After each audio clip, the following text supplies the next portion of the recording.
into the chat throughout the training, and the trainers will be addressing all the questions at the end of the presentation. We wanted to also inform you that this training will be recorded. Also, in the event that anyone is triggered by anything in this presentation, please use the chat feature to send a direct message to the host, which is Angela Acosta, and she will then assign you to a breakout room that will have a counselor in it. Now the chat feature defaults to sending the message to everyone. However, you can click the drop-down arrow that shows everyone and you can select a specific person to directly message. And there's where you would select Angela Acosta. So thank you all for joining, and I'm going to turn it back to Angela now.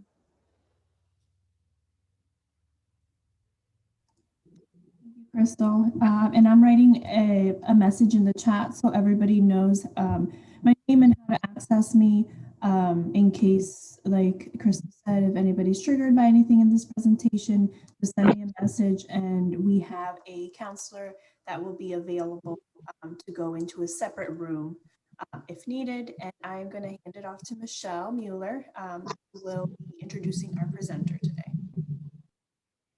Hello, everyone. Thank you so much for coming. I'm Michelle Mueller. I'm the Countywide Human Trafficking and Sexual Violence Coordinator here in Fairfax County.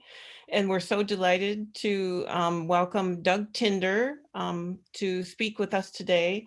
Doug works heavily with Hartley House up in Frederick, Maryland, and has done a lot of great work there. You can check out online. He's not only a member of Male Survivor, the national organization, but has established CAPES, the Community Awareness Promoting Empowerment for Male Survivors up in Frederick, has a beautiful logo and everything. So I've seen him present. It's very wonderful experience to hear firsthand and hear the perspective he has and all the work he's done. So thank you, Doug. Welcome.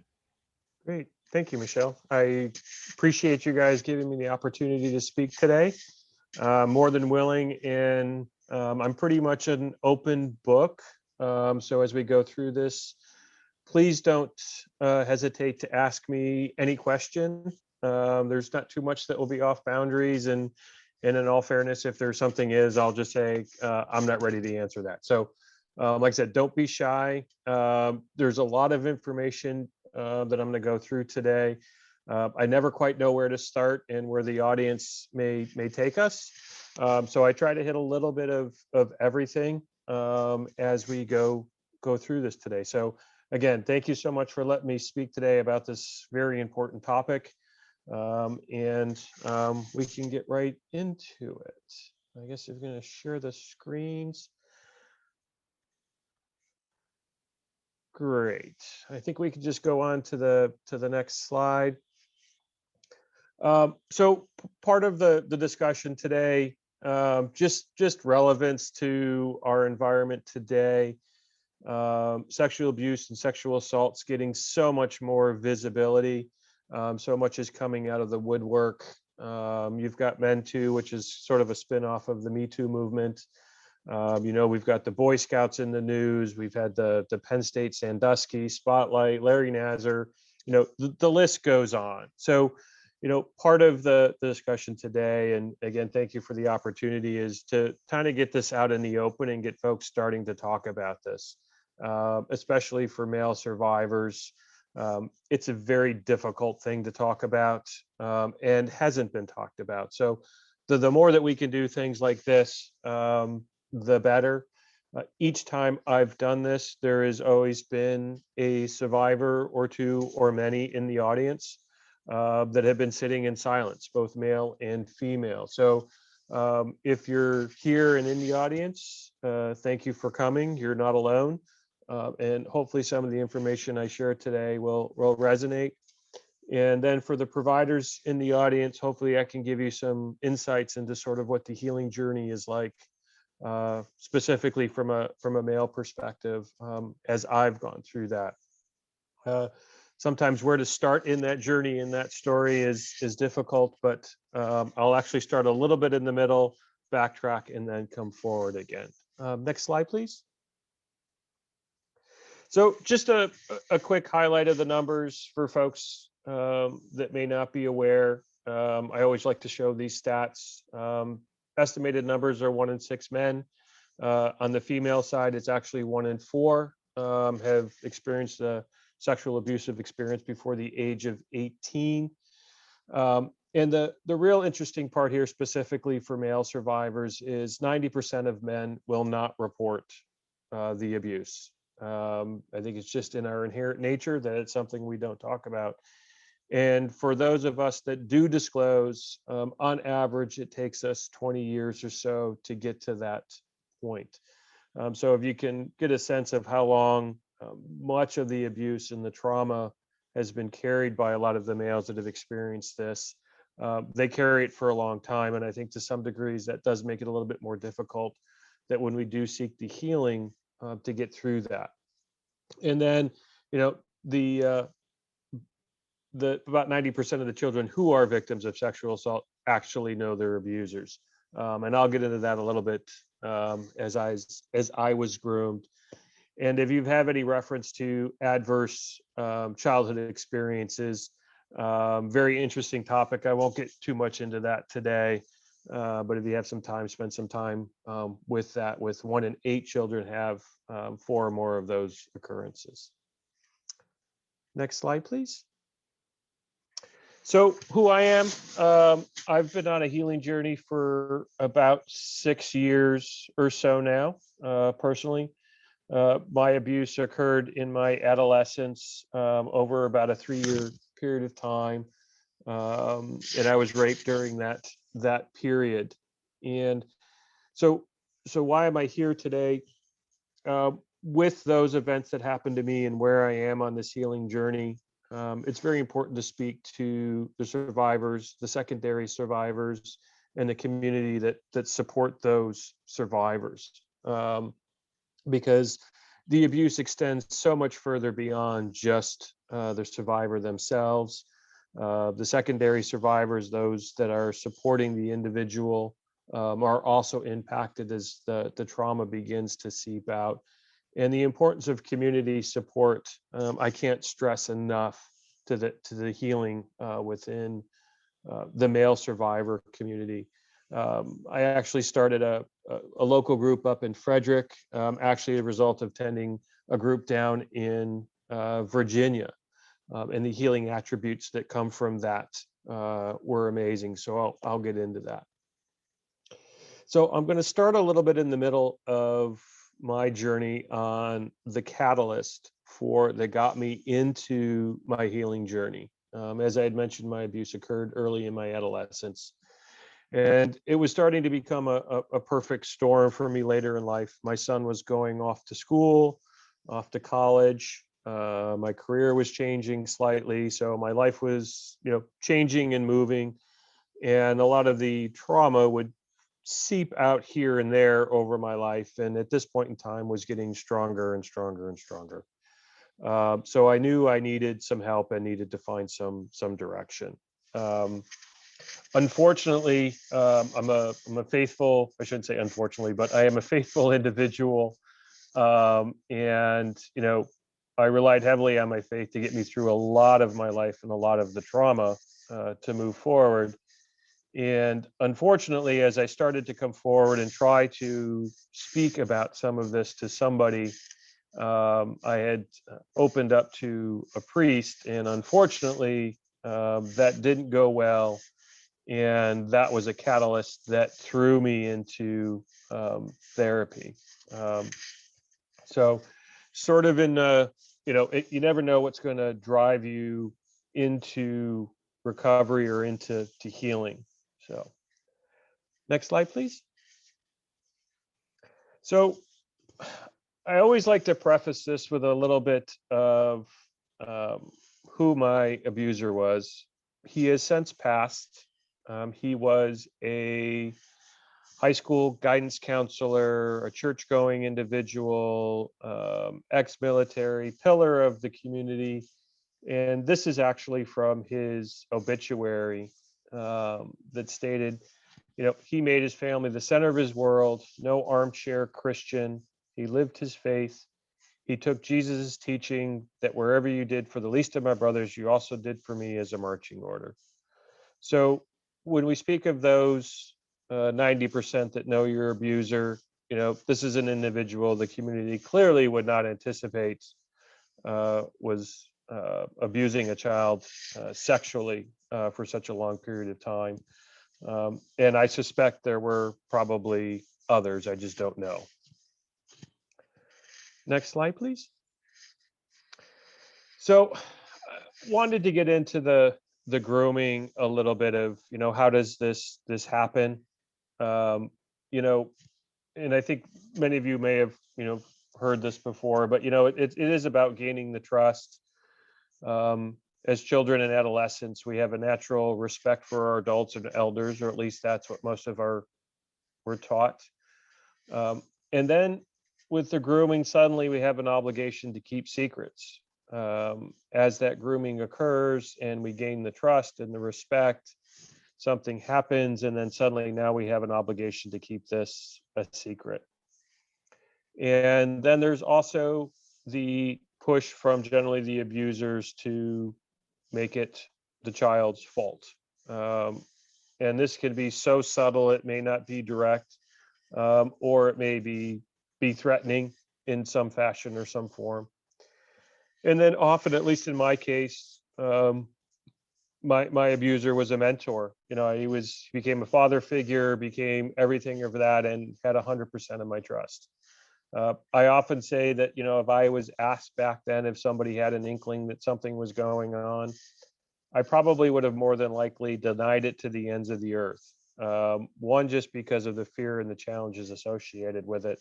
The other with just the sheer respect and learning to keep the secret. That was just something that you needed to do. Next slide, please. So I didn't want to get too much into the abuse, but kind of go through the hierarchy. I'm in my mid-50s right now. And again, this occurred when I was an adolescent and, came into therapy in my late 40s to move forward. So, so early in my teens, in my adolescent, while the abuse was occurring. And, it's interesting that during that period, as I reflect and learn more and more of how effective these perpetrators are at beginning to isolate the individual, but also to what lengths that they go. My abuser was my best friend's father, and at that time he did a bunch of sleepovers with your friends, and it would be amazing how subtly he would find a way to segment me off for 5 minutes, 10 minutes, and that would continue until my later years, when you get smart and you realize, okay, this is going to happen, but at the same time I'm groomed and I'm getting some care and affection out of it at the same time. And part of the abuse was the subtle cost of that affection and care that I was getting. And then as the abuse progressed, he became bolder and more bold and more bold, and finally, towards the end, it got to the point of it was either life or death for me, or at least that's what it felt like. And I actually had finally gotten to the strength to confront him and said, enough's enough. And, that's a day I won't forget. He went white as a ghost. I think probably not expecting that I was going to have that fortitude to do that. And, and also at that point, I was reassured that I was the only one. And at 16, 17 years old, you kind of, okay, I'll accept that, put my big boy pants and move on. So during that time, I was just trying to survive, keep this secret. It was a very confusing time for me. Not sure who I was as an individual, not sure who I was sexually. It was constant turmoil going on throughout that period. And, I was fortunate enough that I had latched on to a group of friends that I think just barely kept me out of trouble. That was just enough to deal with my challenges at the time, and move forward. You know, at that age, there was also a lot of drinking and all of those things that go with it. And I continually found myself trying to reinvent myself as a result of the trauma. Uh, it did force me to exit athletics. I was into a lot of sports, and as a result of the abuse, I just couldn't deal with it and retracted and began to isolate myself. So I managed to get through high school, graduate, move on. And then in my 20s, you know, you're trying to figure it all out, trying to deal with what's going on. I had actually met my wife in college during this time, which was still turbulent. She was actually the first person I ever told that I was abused, and I actually did that in college while we were dating, just because it was just bubbling over, the trauma and trying to hang on. And you've got a college environment, and the liquor and the booze, you know, gets flowing, and you're just trying to hold it together. So she accepted that freely and openly. It did create some challenges for us. I didn't think I was ready to handle a relationship. We parted briefly after college, and but reconnected, and I convinced her that I had all of this behind me, thinking that I did, and life was good, and I've got this, and I can move on, and it was good. And then early in our marriage, things just got really difficult and challenging. And this was probably the early 90s. And back then there was little to zero support for male survivors. It was such a foreign concept to even find therapy or care. So I did enter some counseling. And to be quite honest, I don't think I was mature enough, ready enough to accept it, understand it. And I just don't think the understanding of the trauma was there. Perhaps the therapist wasn't a right fit. But, you know, she wanted me to have a bunch of feelings that I just really wasn't having. And I think I was just learning to push it down further, and further. So, you know, it was a turbulent time. We managed, you know, still partied a lot, but, you know, all within control. And, you know, a fellow survivor says, no matter what we do with this, and no matter how many cans we put it in to package it up, it always finds a way to start to seep out a little bit. Then getting into my 30s, our son was born, and, you know, pretty much became the center of our universe, and especially my universe, as we move forward. And I quite effectively was able to suppress and push most of the abuse, most of the trauma down. You know, in some respects, it disappeared. It was out of sight, out of mind, and it worked effective for quite some time. Did have some impact on our child rearing.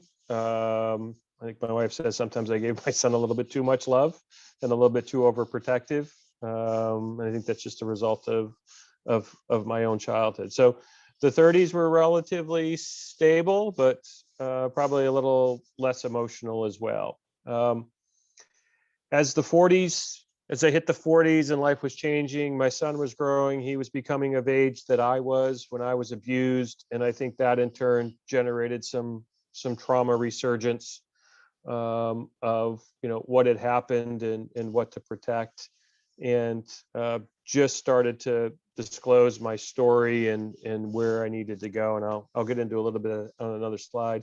And then now in my 50s, I'm an advocate. Again, this is 6 years of healing coming forward that allows me to speak to a group here today.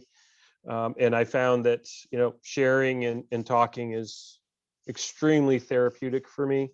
I think it's probably the same for other survivors, because it's how we need to get it out. Not necessarily we need to tell the world everything and anything, or we just need to tell one individual and that's enough. But, 40 years of having conversations with myself about all of this does get a little skewed and fragmented.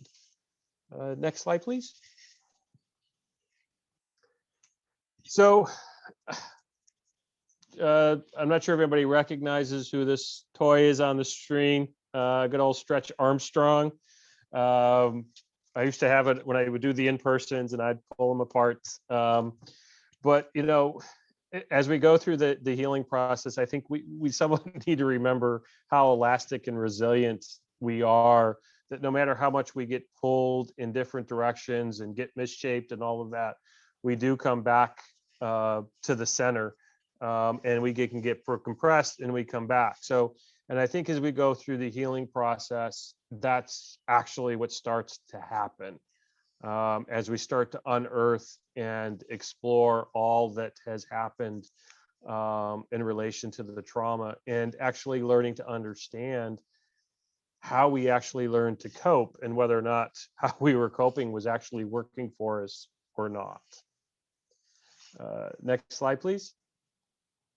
So one of the challenges is, as we go into this healing process, and this is some material I confiscated from the 1 in 6 organization training materials, but sometimes people ask, how did you keep it quiet for so long, and why do men hold it in, and why don't they share?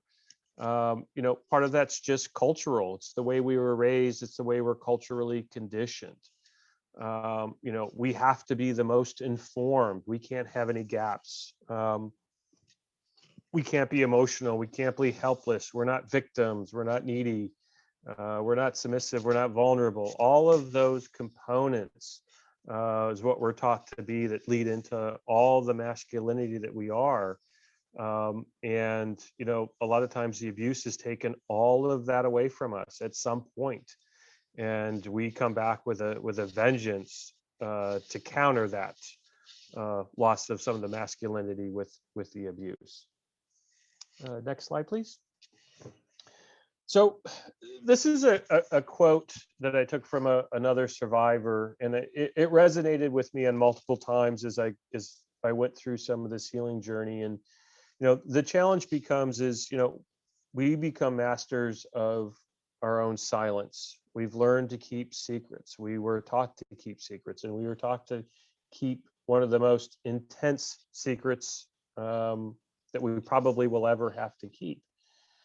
And sometimes it's easier and better to feel that it's better to keep it all inside, because we think that if we let it out, we're going to hurt all those that we love around us. And the words that a survivor know are shame, guilt, being afraid, powerless, be silent, be quiet. And when I went into this, I don't think I had any concept of what shame was, or what it meant, or what guilt meant, and what I was truly afraid of. I'd have to ask myself all the time, and that would not necessarily get an answer. But people wonder, people ask, why do you keep it in so long? Here's 5 words right here that will keep a lot of things inside and quiet. Next slide, please. So what drives change? And for me, a change born of emotion is more powerful than a one born of logic and circumstance. So the emotions were getting to me, and I knew I needed to address them, and I needed to change them. And the more emotion I had, the more powerful and the need for the change became. Next slide, please. So I did start this discussion, that I was a survivor. And if you asked me 6 years ago, I probably would have given you the same answer, that I was a survivor of childhood sexual abuse. If you asked me 4 years ago, the answer would have been no, that I was still a victim.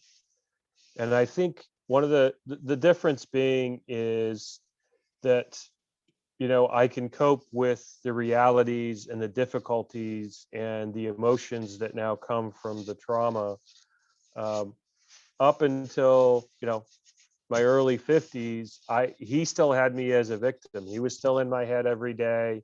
He was still influencing my life one way or another, and had a hold on me and preventing me from being who I was or who I needed to be. So it seems like they would be synonymous, but they're not. And I think, as we go through some of these healing journeys, it's an acknowledgement of how long we may have been a victim. We may have physically survived the moment and we're alive, but I think it's not until we start to do some of that healing that we actually shift from victim to survivor. Next slide, please. Is there another piece in the middle there? Oh, there we go. So this is where I wanted to spend some time on, healing from the trauma. I think each of the male survivors, we each have unique horror stories of trauma itself. Some have been violent, where repeatedly beaten and raped. Some have been subtle, where we've been slowly groomed, molested, maybe lead to rape. Whatever that trauma may have been or that event, I think from a male perspective, and part of this is culturally on how we've had to address our readiness to heal. And again, with it taking, 20 years plus to disclose, it's a very difficult thing to overcome. And I think that's probably the hardest part from a male perspective, is taking that first step in how to do that. And the first one being awareness that you actually need healing, you actually need help, that hey, I don't have this by myself anymore. And with that process, generally, at least for me, and I think it happens with a lot of folks, is now, where do I go? Where do I find information about this? Where do I get support? And for me, it started digitally and with books. At the end here, I've got a couple resources to share with you all of where to start. I actually started with malesurvivor.org. You start Googling, and they've got 14,000 members as part of that organization. And they've got a whole discussion board set up that you can anonymously go out, join, have conversations with other male survivors, and it's a relatively safe place to go that you can pretty much talk about anything with a certain level of anonymity. And I think it's a wonderful first step. Everything's moderated to the best that it can and so forth. So I think that's a first step. And there's several now books out there specifically geared for male survivors that I think do a very good job articulating what each of us is going through, or at least foundationally what happens. And I think, generally, once you kind of get through that step, then becomes the dialogue, right? Now I need to tell somebody. Who do I tell? Do I need to find a therapist? How do I do that? My lesson learned was, the therapy that I tried in my 20s was just not effective. And, if I was going to jump into this with both feet again, I needed to make sure that, this had to be one and done. I had to get this right. I wasn't going to get another chance. Time was running out. And started looking for a therapist. And, it's a difficult task. And I think I started out with, local directories, Psychology Today, start to sort on male issues, male survivor issues, sexual assault issues. And, I extracted 5, made my phone calls, did my interviews, and landed on a therapist who actually turned out to be a survivor himself. So that was extremely helpful. And that's partially what got me hooked into meeting with him. And it's interesting in that process as I started to open up to him a little bit. And it's amazing how much you still filter even in therapy. Trust is a big deal. I would say I'm just to the point of trusting my therapy now, because the damage is so great, and the dialogue is so important because abuse happens on such a individual, intimate level on a one-on-one basis generally. So the healing has to be at that same level. And that is what's so important about starting the dialogue. You can do some with digital and books and you get a little bit out of that, but it's not until you make that human to human connection that something actually really moves the ball forward, and to get that dialogue going and get that connection moving forward. And so once I kind of got through, talking with my therapist, then it was like, okay. And throughout this whole time, as I mentioned, I did disclose to my wife, and she knows some what's going on, but of course I'm a master at secrets. So I'm keeping some of my healing to myself and trying to process through that because I don't want to damage her with any of my pain that's going on. So, that's where the secondary survivors really start to come in, even also during this healing journey of trying to cope with the changes that are happening with the individual, him or herself. And kind of what really threw me, that really was a big change for me, is I had a list of 5 buddies that said, okay, I'm ready to say something happened to me. And it was one of those, your heart's pounding, and I kind of made my list and start to go through one by one by one. What am I gonna say? And it's, how do you break the ice? It's not something that, oh, you just kind of blurt out in the middle of a conversation, or at the next house party, or wherever. And what I found that was effective was, the first person I told was, it was like, oh, by the way, I just want to let you know I'm in therapy. And I'm in therapy because I was sexually abused as a child. And that was all I needed to say. He came back, I love you, thank you for sharing. And he come back, and at the same time, he's telling me, well, I am too. And I'm like, wow, okay. And so then I go on to the next buddy. Okay, tell him, same thing. Oh, I am too. And it was rather amazing. And I got through these. And, one of my buddies, was going through it and said the same thing, and said, I was abused as well. He was on the verge of suicide a couple of years prior to that. And I'm going like, oh my gosh, how do I not know this? And, it kind of hit me that, 4 out of the 5 guys I told, 4 of them were having the same trauma issues I was. So suddenly this is now of epidemic proportions. I'm realizing of how big this is, and why was I suffering so long. So I think going from the dialogue to the connection is critical to start to work things out. And the next big step in the therapy, and like I said, I got about 6-7 months in and said, oh, I'm done. We processed through all this stuff. I told you a bunch of stuff. I'm golden. I'm good to go. He goes, yeah, let's just wait. Why don't you come back a couple more times and then whoosh, right? Unearth a few more things.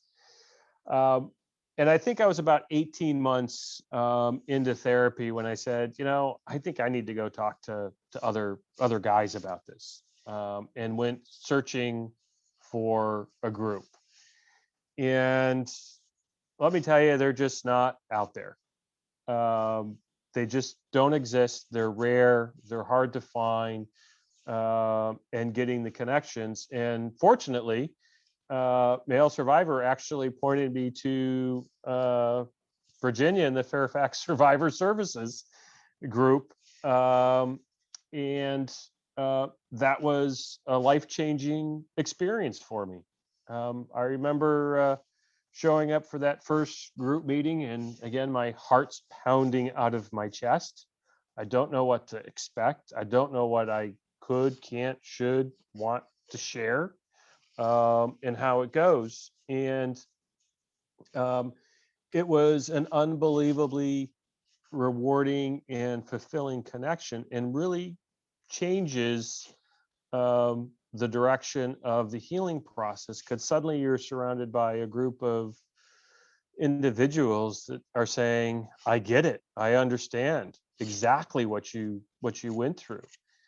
And in one group setting, I shared with some survivors, and I went through a very specific incident in which I was abused, in painstakingly detail.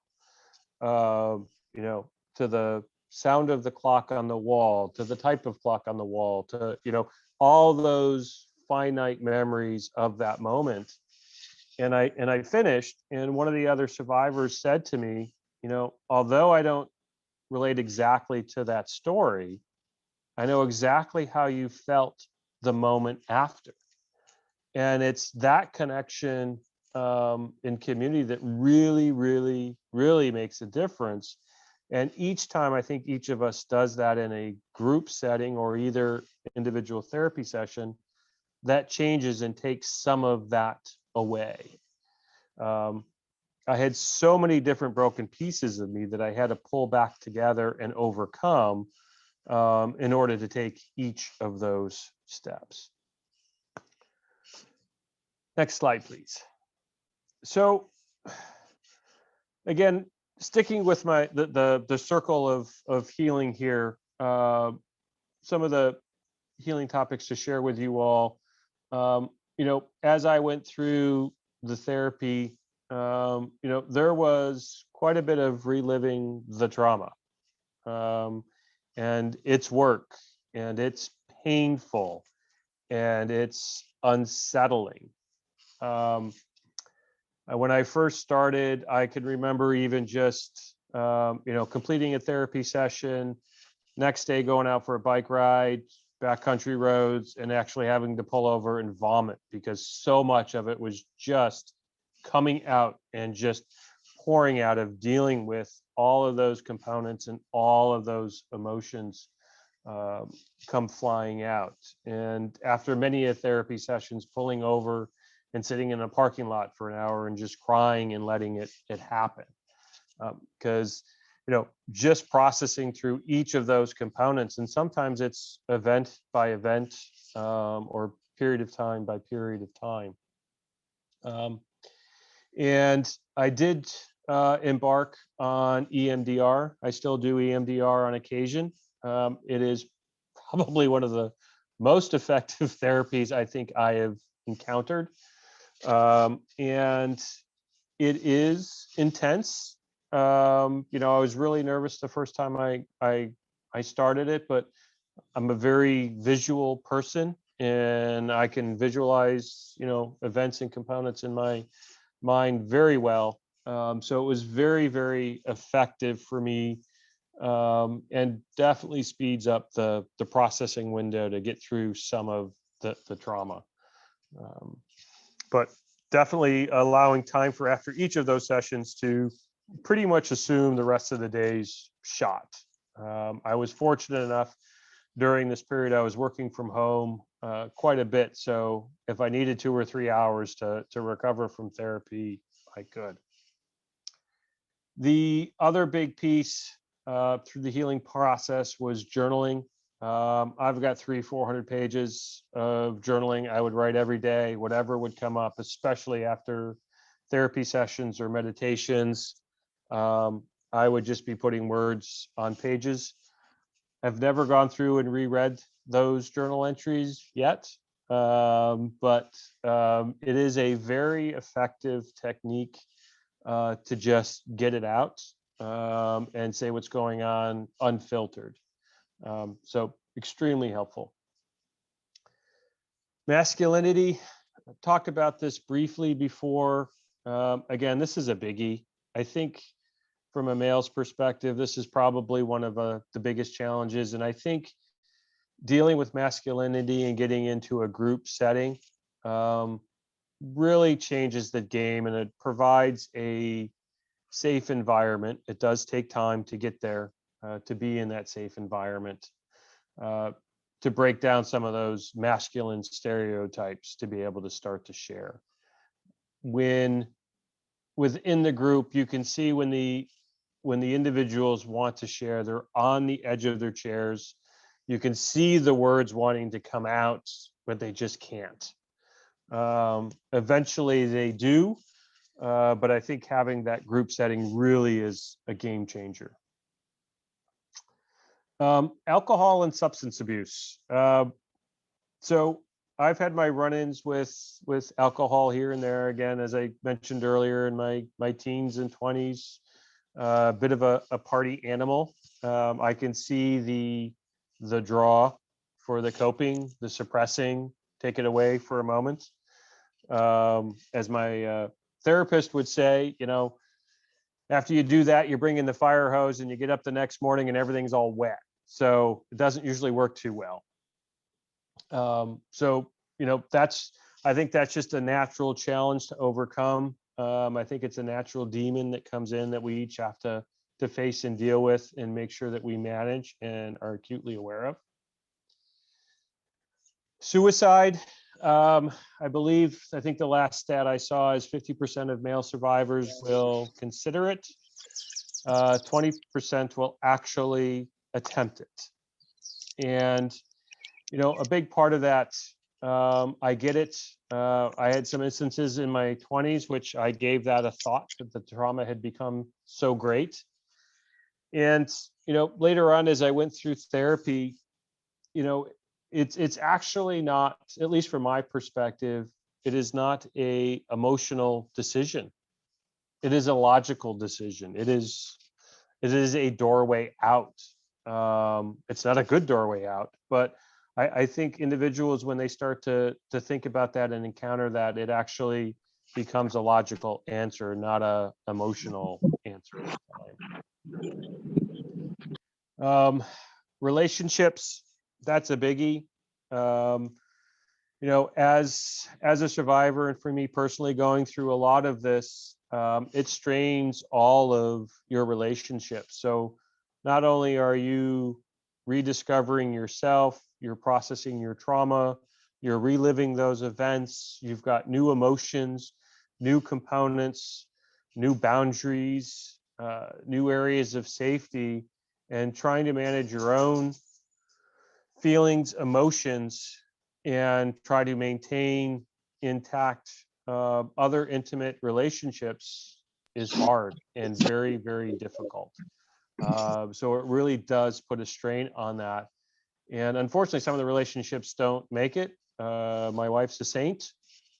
she's put up with me through a lot of this and stuck by and been very patient. And then the last one I have here is community connections. I go back to the group environments again, because the group that we started up here in Frederick, that's been going almost 3 years now. The amount of change that I have witnessed in the gentlemen in the group has been astounding.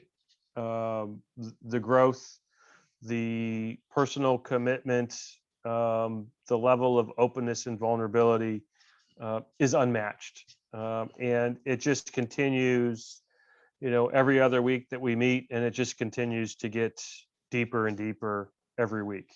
So I think group therapy in some shape or form is critical at some point when the individual is ready for healing. Next slide. So sort of coming down here, this is kind of, Michelle mentioned the Keeps campaign that we started up in Frederick. And what that is we, this is the second year that we did it, and we actually got a panel of survivors to speak. And my wife actually thought of this idea when we were at a Elton John concert, and she was watching the show and, being aware, and they were them showing the AIDS quilt and all of that as part of the show. and she wondered what we could do from a male survivor perspective. And that sort of was the launching of the capes. If we had individual capes, which then led into the superheroes. And, as a male survivor, if there's one thing that we need is a litany of sidekicks. In this case, being my wife, the community, your therapist, and all of those components to help in your healing journey. Now, in some cases, those sidekicks may also be secondary survivors. So, my wife considers herself a secondary survivor, and we've actually started some topic groups up here in Frederick about it, because they're dealing with, a survivor themselves and the outpouring of the issues that they're having, and that does seep into their environment as well. Next slide, please. So just some reference material for the folks here. Some books that, when I talked about the individual and where do you start in your healing journey, these were books that I thought were very well done. Victims No Longer by Mike Liu. I think he's in his second edition right now. And, I think he was the forerunner of a lot of the male survivor movement early in the 90s, as well as Richard Gartner, Beyond Betrayal. I think those two books are fantastic. When A Man You Loved Was Abused, my wife found that book extremely helpful for the secondary survivor or those helping.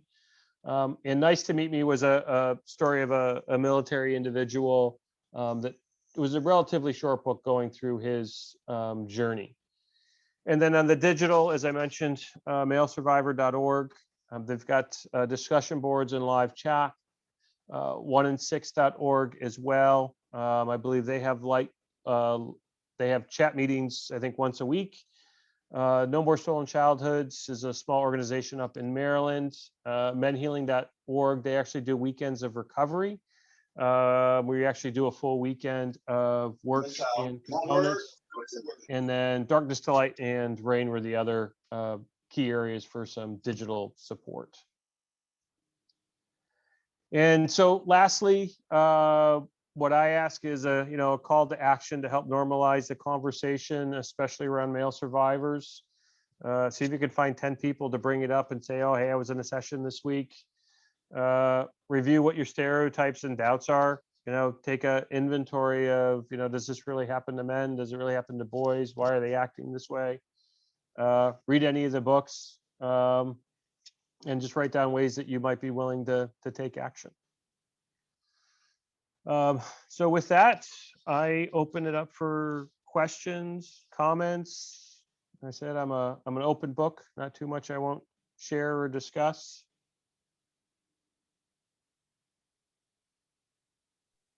Hello, Mr. Tinder. Yes.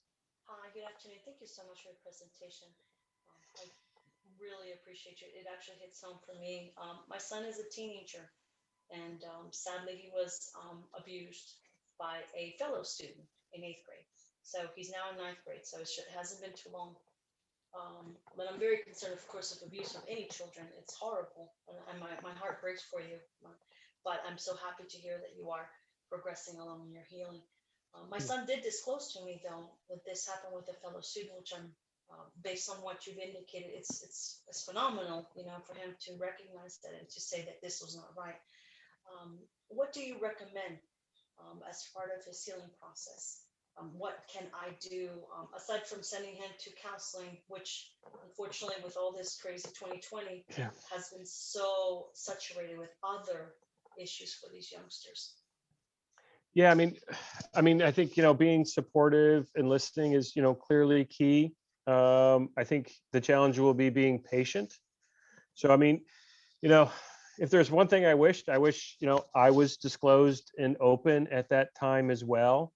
To be honest, I did so many things that, man, somebody should have known. I was a mess, right? I mean, the signs were like, I look back now and go, how did nobody know, right? And if they knew, did they just, do this, right?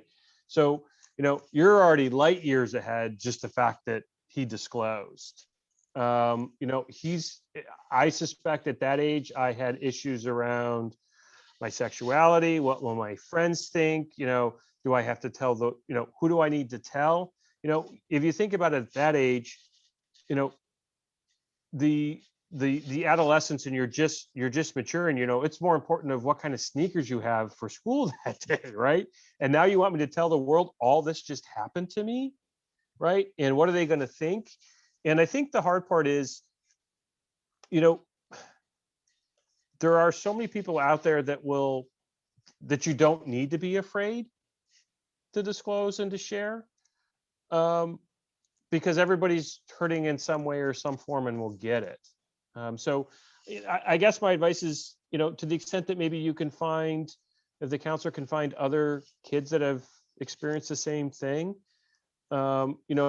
if I look at our group, we've got, and probably not appropriate for an adolescent, but we got from 25 to 55 in the group. So it's a diverse range, and it's almost amazing the amount of resilience that he'll have at that age and coming out of this. He's going to be such a strong individual because he's getting the help that he needs. He's talking about it. He's getting it out. He's processing it. Now, he might need therapy for a while, but at least he's talking about it. The only person I talked to was me, right? And just figured it out. And, well, let's try this today and see if that works, right? So there's a constant reinventing. So, be patient, listen, if he has a good friend or two, same age, maybe,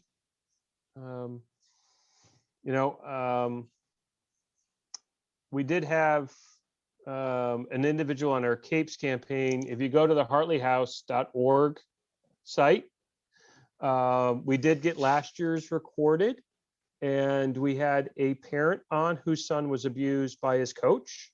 So she talked about some of that journey. So that might be a good resource to get some tidbits from of how she had to deal with it. Because it was similar thing is that he disclosed to her, and then now what? Thank you. You're welcome. Give your son my best, and just, he's not alone. He can go out or if you want to go out with him, malesurvivor.org has got a lot of chat rooms, lots of topics. I mean, they're very mature subjects, but unfortunately for us at that age, our innocence went from this, and it just goes out the door, and it's trying to find that balance, which is hard. So.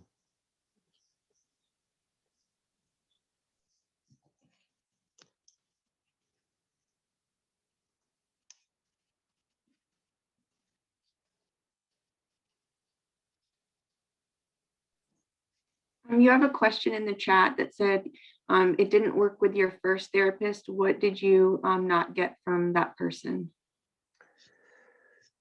at that time? So I think a couple things. I think I was expected to have certain feelings, so it was almost forced. Oh, you should be mad, you should be angry, you should have all of this stuff coming out, and I wasn't there yet. And it just the connection just couldn't make that connection. It just wasn't a fit. I tried and all of that, and I think also my perpetrator had such a hold on me that, even into, my later therapy in my late 40s and 50s, there was still a certain amount of admiration I had for him. He was a father figure to me. I loved him like a dad and a mentor and a coach and everything there was. And, it was kind of like, you start to look past those flaws, but it's not, it took me a long time to get to the point that he actually believing that he was the monster that he was, and the manipulation that he did was, all a bunch of hooey, right? I got stuckered and seduced and manipulated. And I think part of the the first round of therapy, one I don't think I was mature enough, and just the connection wasn't there. Now there's a debate whether or not, and she was female, my current therapists are male. which did make it easier for me. And for some survivors, it's the inverse. So I think that also for me personally made a difference. So as survivors go and look for therapists, it is, there is a gender difference, I think, specifically for men, especially as we start to work through all the masculinity and all those issues, does make it difficult. So, and again, the therapist that I went to when I first started, the big connection there, and I had actually had somebody else picked out when he had called me back, and he said, "Oh, well, I'm a survivor myself," and he had actually worked with a lot of individuals that coming out of the clergy abuse scandals. Mine wasn't clergy abuse, but it was a priest that was the catalyst that threw me into the fray, and that just just clicked, and off we went. Now I ended with that therapy. We got the group started up in Frederick, and I wasn't doing therapy probably for 3-4 months, but the therapist that was leading the group and all this stuff is starting to come up, and I go, well, I guess I'm going back into therapy. And it only made sense that the group therapist is my therapist, because then it all starts to tie together. So that worked out well.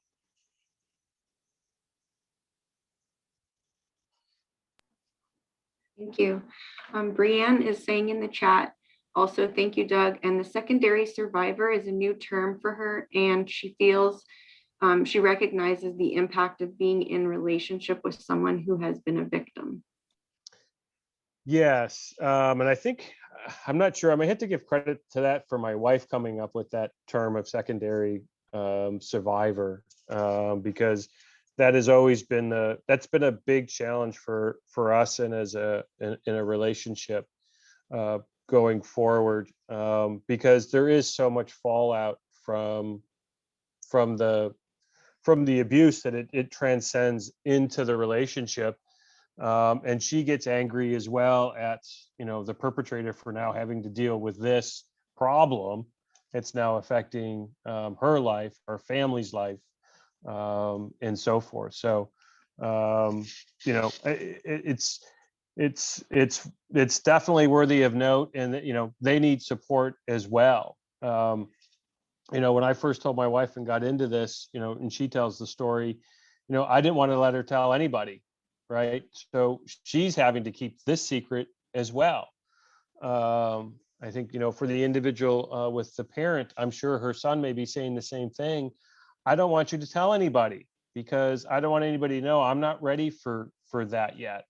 So they also get hindered in their ability to heal.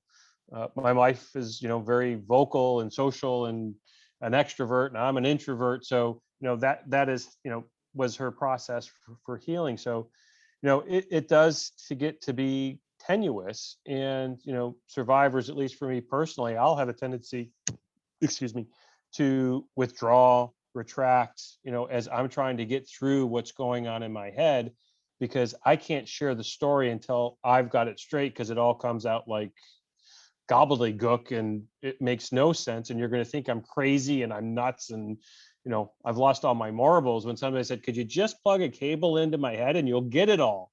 But it's just not that easy. So it's very important to note that the perpetrator's impact and abuse goes far, far further than just the victim himself.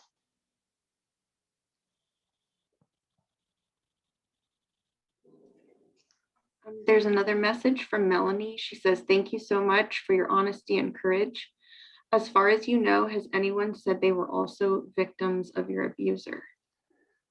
No. And so, in all honesty, that's a tough question, because, when I was finally because, that was always a challenge for me throughout my life, because I never exposed him. And it was one of those things that, I said, he will get his judgment when his judgment is due. And, it was part of that on that day that, I confronted him was, I'm done with this, I'm moving on. And I think that kind of languished for a while. And, I got into therapy, and, it starts to resurface as, geez, I need to tell my old best friend of, this is what your dad did. And you start to learn that, I think I think a typical abuser has, especially of children, up to 100 victims. It starts to multiply rapidly. And, were there other people that are in the same boat as me?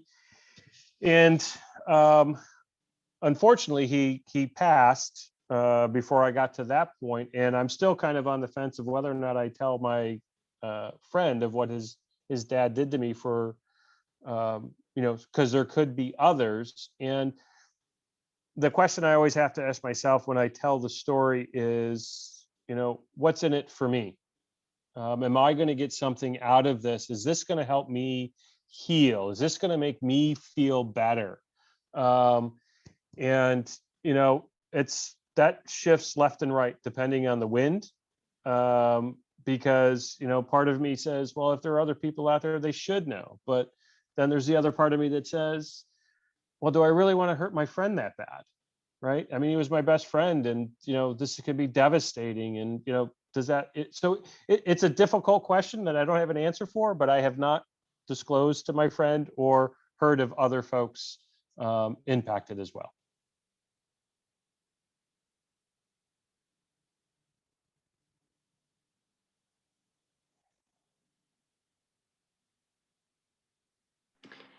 Hi, I'm Joanne. Just to kind of piggyback or make a comment on what you just mentioned, Doug, I think it's really important. Just to introduce myself, I'm a licensed clinician and work with Fairfax County Domestic and Sexual Violence Services. And one of the things that I have found in working with survivors is kind of like feeling that guilt of, well, if I don't speak, like somebody else is getting hurt, or might have gotten hurt, or who could I have prevented from getting hurt? And, one of the messages that I try and say, and I think, what you mentioned is good to see how does that help you heal? How is that going to benefit you in the long run? The thing is, like, you're not there to save the world, right? Like, the only thing you can control is yourself, and to be able to let other survivors know that, like, that's not your responsibility, because none of this is your fault. You did not cause, these consequences. I know it's hard, but as long as they hear that, to get kind of some of that relief that it's not on you. This is not your fault, so it's Right. not your responsibility.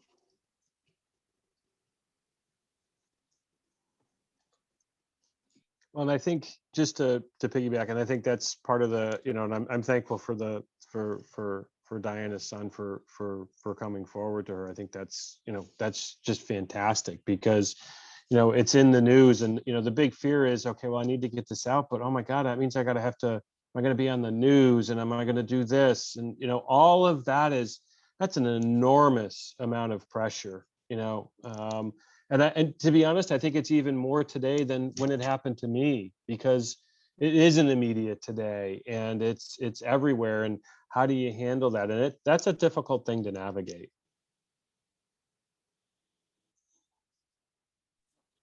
Michelle, you have your hand up. Do you have a question?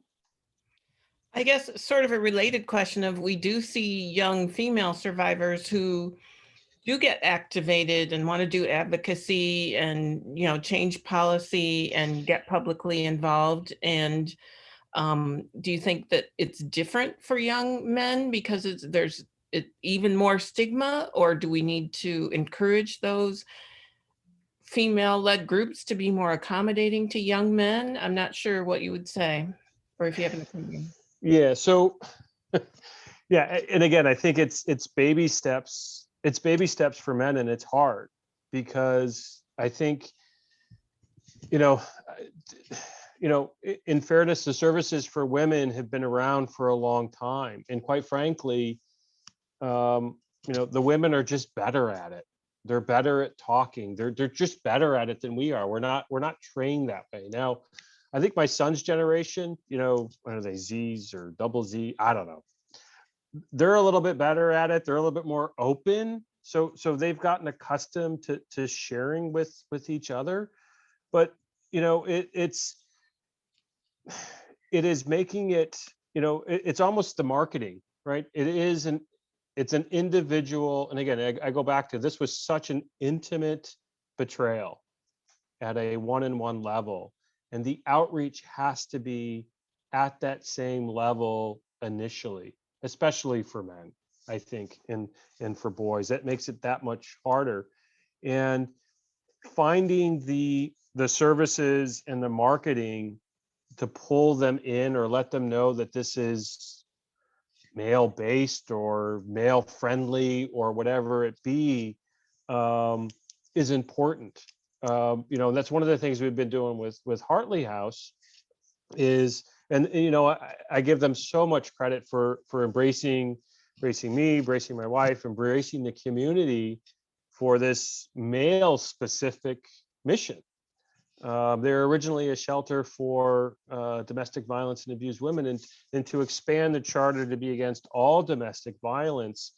And if you go out and look at our little Capes logo, right? I mean, it's a superhero guy to give that masculine, a little bit of that appeal to it, because I think that's just the nature of it. So I think it's. And in my 20s, the only place that we found services, and my wife actually found it, was a woman's rape crisis center to get me initial counseling to deal with the trauma.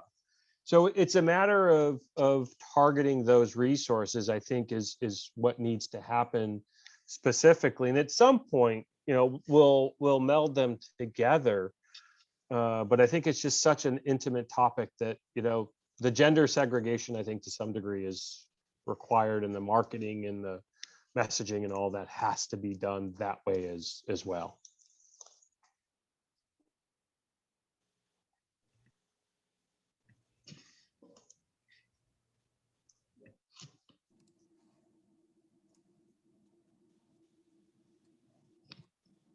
Do we have any other questions or comments?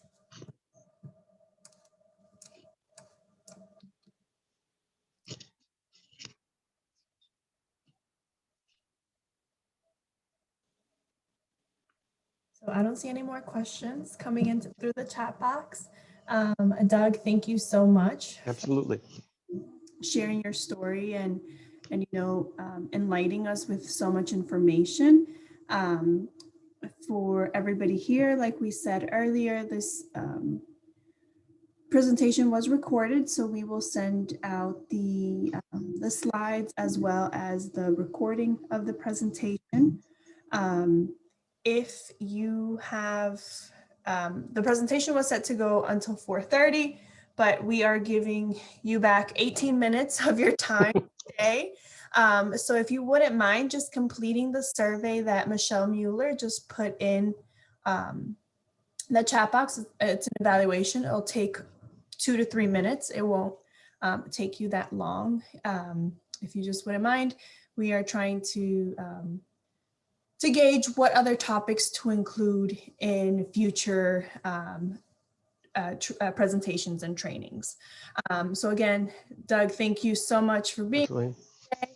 And thank you everybody for joining us. And we will see you next month. Great. Thank you so much. Thank you, Doug.